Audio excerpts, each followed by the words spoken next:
Hello, and welcome to this month webinar. Thank you guys for joining us. In today's webinar, we are going to be covering how to manage your areas and capacity for in today's date and time with the whole social distancing.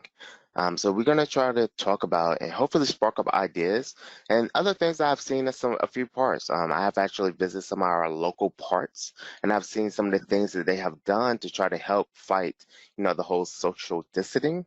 And, maybe we can actually spark some interest. If you do run into any questions or you want to, go any deeper further, please reach out to our support staff and our trainers, and we'll be more than happy to assist you guys in helping you set up that area. So today we're going to be covering, how to redesign your areas for reopening and controlling that capacity. I don't know about you guys, the ones that have brave and kind of went out there in the world. Everyone is counting people as they're coming through the doors, you know, trying to make sure that they keep a low number in their parks. So the great thing about CenterEdge, we already have that capability. We've always been able to do that. So we're going to just show you different ways of actually go ahead and implementing that to help you control your capacity to make sure that you always stay within the guidelines and the rules that your state has provided for you. We're also going to try to rethink your birthday parties in your areas and the layout, to kind of maximize that space, by maybe either cascading the rooms or doing different things like that. That's going to help you be able to squeeze in as many people as you can, but also make sure that we, you know, maintain those rules to keep everyone safe and comfortable with having parties at your particular facility. And we're also going to be using areas. A lot of people, for like attractions. A lot of people, they won't use it for like arcades, as an example. A lot of people, they don't really monitor how many people's coming in and out of the arcade. So I'm gonna show you guys a quick way of going up there and be able to count and see how many people you have in your arcade area or any type of area that you normally do not count capacity when you're setting that up. So a little bit about me. My name is Dewan Terry. I've been with CenterEdge now for 4 years. Majority of that time, I have been a trainer, helping you guys configure the software in a way that actually makes sense. I like to think of myself as, you know, looking out for the three major, people or experience that they're going to be using. One from the owners. Owners, they need to be able to, be able to manage and make sure that their numbers, they're hitting their numbers so they can know how to target a business. So as you know, as a trainer, we try to make sure that we keep that in mind to make sure that they get the best information to be able to run their day-to-day business. But also from the cashier side, because the cashiers, they're the ones that got to touch and feel and, use the product. So we want to make it very easy and simple for them so they don't be complaining to the ownership or management about the software. So that's another one of our goals. But finally, thirdly, is going to be the parents, the people that actually pay to come to your park, when they're experiencing how they're experiencing using our software on the web store. So we try our best to make sure that we look at all three angles to best suit and best come up with a way to configure the software so it actually best work for you. So we are going to be covering today we're going to start with Manager Console.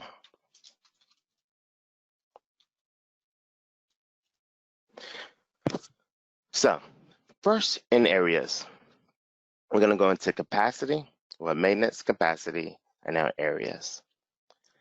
So I went on and I created an area, a couple of different areas from my attractions, for arcade, bazooka ball, my jump area, a laser tag area. I think also I have like an tag active area. So these are a few attractions that I will have on a day-to-day basis to be able to help me run and maintain how many people is going to be in my area. Now, let's look at first the arcade. When I'm designing my arcade, there's a couple of different ways that we can most definitely set this up. you want to make sure that you set this up, and it's not going to be a single use, but it's going to be a multi-use area. You open scheduling. Open scheduling is not going to work that well with what we're trying to accomplish with this capacity. Open scheduling is going to be really used for your groups. So you have your maximum capacity. So this is where we can go in, we can actually set those limits on how many people that we're going to want to have in our park in any given hour, or however you're going to set that particular portion up. We also can put a web capacity, because a lot of people that we have seen as of yet, they're really going to more of a web-based style business where you buy your tickets online, you buy your time online. So they're going to really want to control that through your web capacity. So we're going to set your web capacity. If I want to web enable it, I simply just make it web enable. Next, we're going to go over to our items. This is where you're going to put in those particular items. So I created a 1 hour arcade. Most people, they do not charge any fee for to go into an arcade, nor would I charge a fee for to go into this arcade. But now, I'm also a salesman by heart. If I'm gonna have to go through and I'm gonna have to count all of these people and I'm gonna have to go there and do certain things, this was just a really quick way of me being able to also add a couple of modifiers in that I can now upsell people.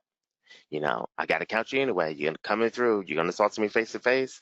So when I count you, I have a pop-up and they ask me, hey, would you like this $5 arcade card or something like that? Or upgrade your card. You have that flexibility of being able to do things like that to still stay very productive and keep selling and keep that in the forefront of people's mind. So for you and your business, you're going to want to find out how many minutes that people typically is going to stay in your area. Now, I have some parks, what they're doing is they're actually setting up different time blocks. So if you want to come to our park in this particular and play the arcades and whatever attractions that we have, they're doing it in a 3-hour time block. And then they shut down for 30 minutes. And then they open up for 3 hours more. They shut down for 30 minutes. And then they open up for 3 hours more.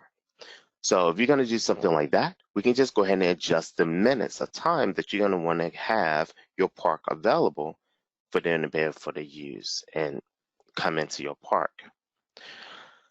So now on the schedules. Now, a lot of you guys may have already been using areas.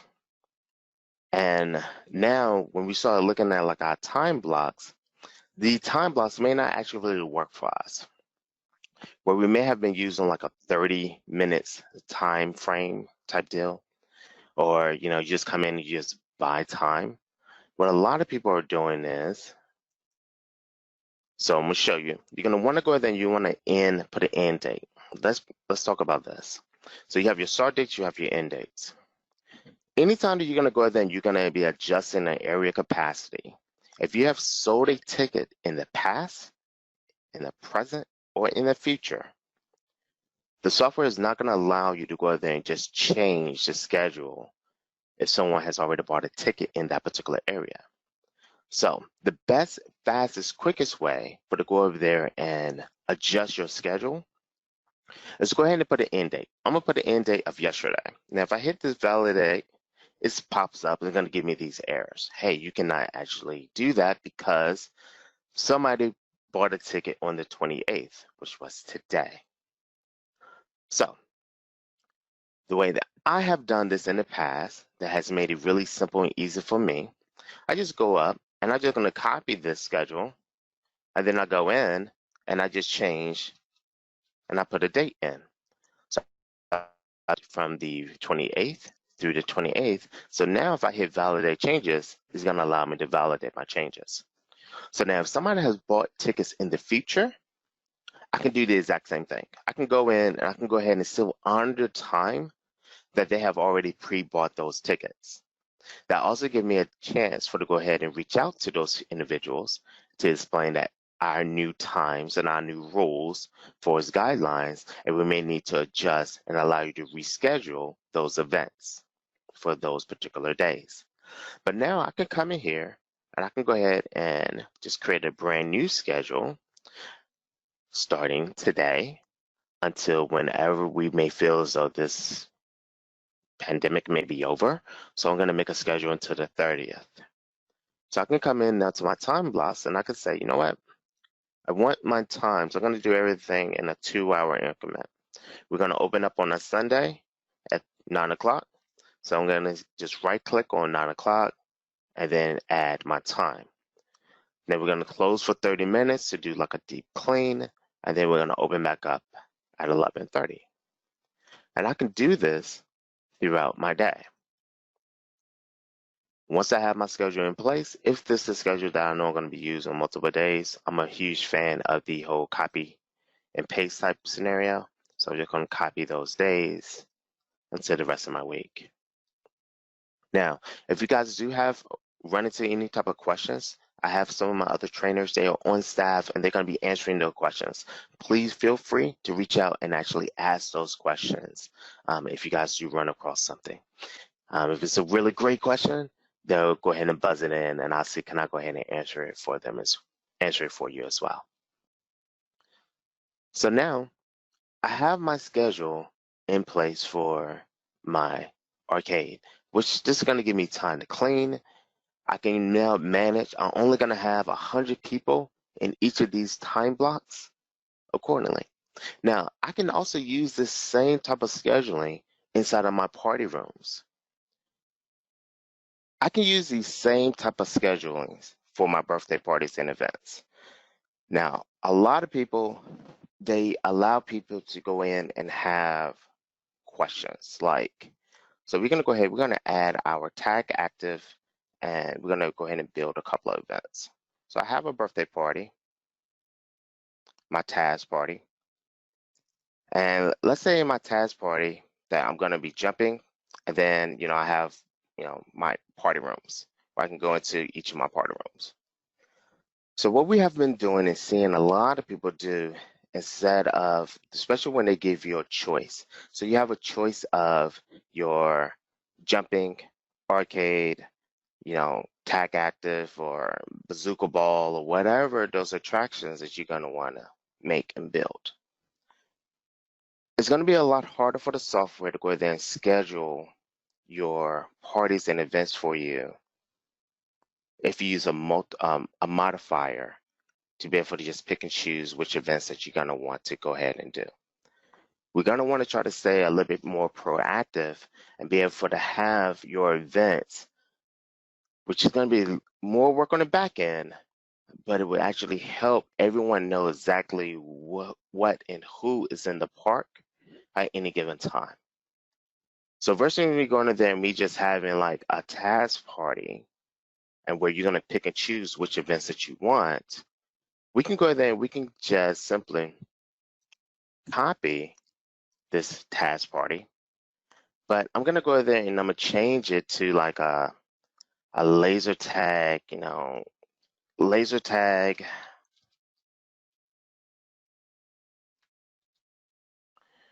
slash, I don't know, bazooka ball.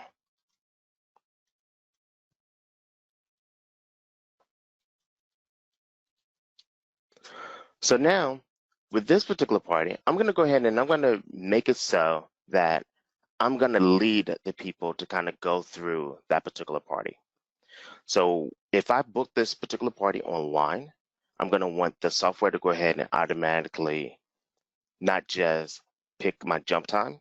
It's also going to tell me exactly what time I'm going to be in the laser tag. It's going to also tell me exactly what time that I'm going to be in the bazooka ball. So first thing I want to do is I want to make sure that inside of my capacity that I have in all those areas, I have my party style ticket.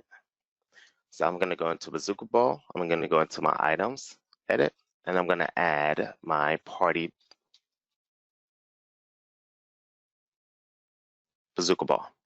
And I know I'm going to be in that bazooka ball area for roughly about 60 minutes.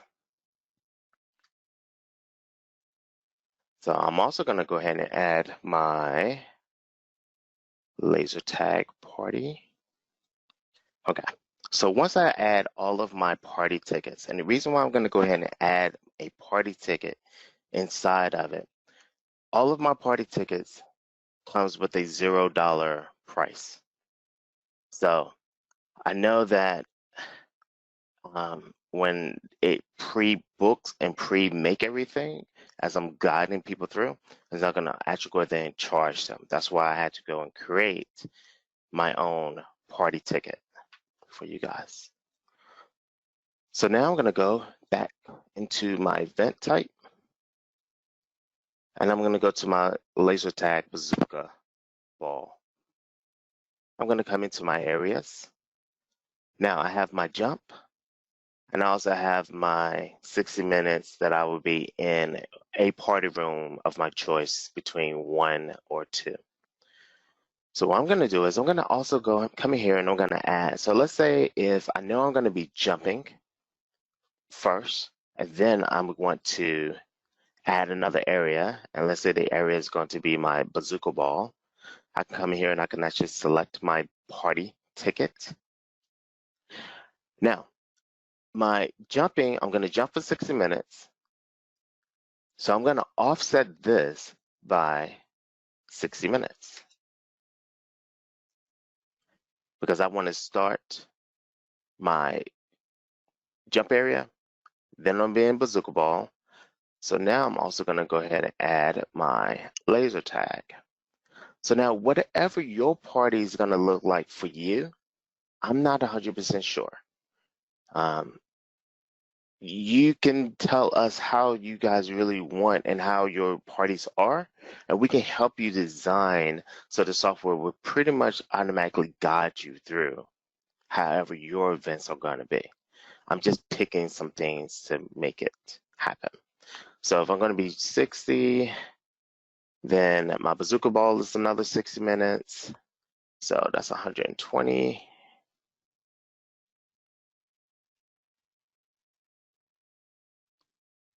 So now I'm going to offset my rooms by 180.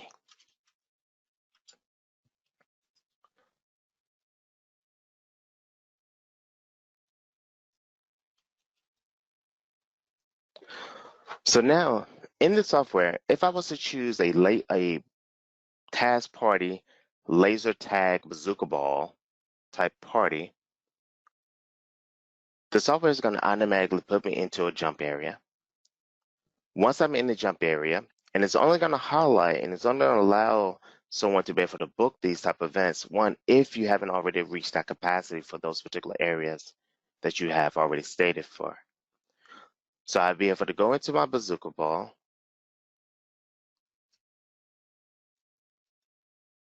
Then I'm going to go into my jump area, then I'm going to go into my bazooka ball. Then I'm going to go into my laser tag.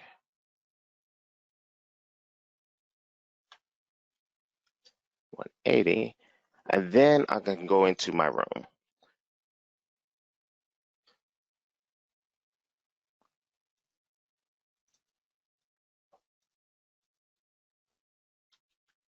$240.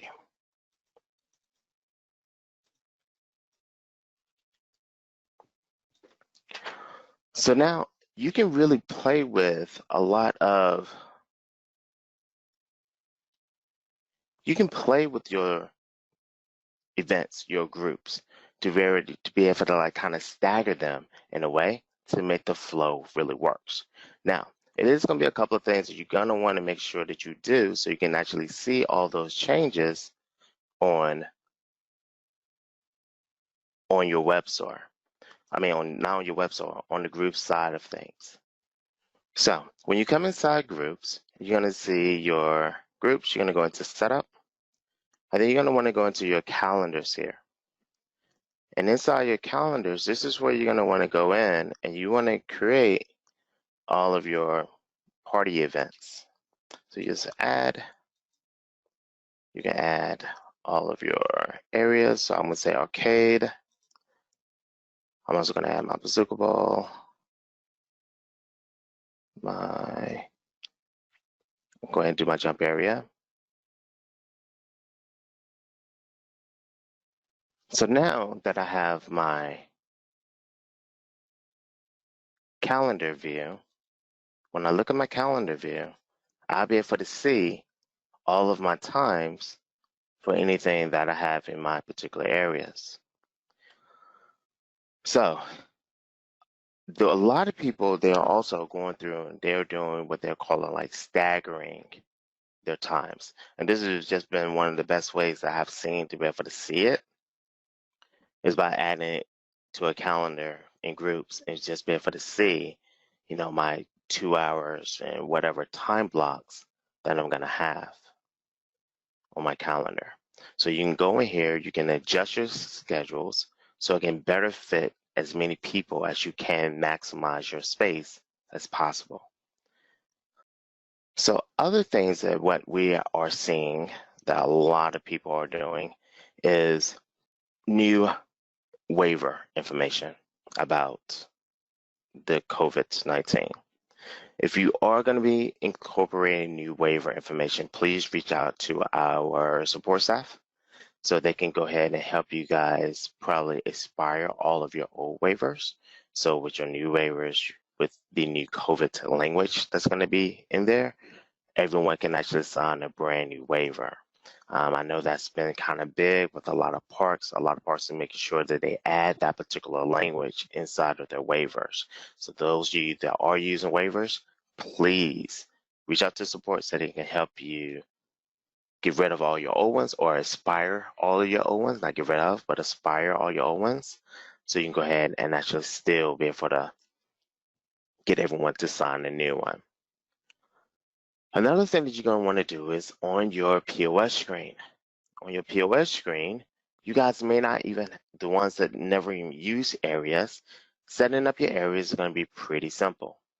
Once you went into your areas and you actually have all of your new areas designed and built, you're going to want to go in to whatever screen that you're at, go into setup, screens. So on your area capacity module screen, you have your movies, classic, but your areas one, this is where I can go in and now I can select what areas that I want to be selling and any type of schedule that I'm gonna have. By me go ahead and me doing this, and if I set it up so I can show my capacity on the setup screen on the areas, I can see how many people that I have that's gonna be in my park at any given time. So in my jump area, I have 150. My laser tag, I have, 50.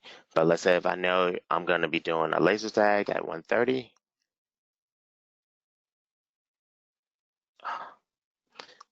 now I can take those games out of my capacity. Now this party, make sure when you go and you actually set up yours that you're going to want to make sure that this particular type of ticket is not going to show up on your POS. In order for to accomplish that, it's pretty simple.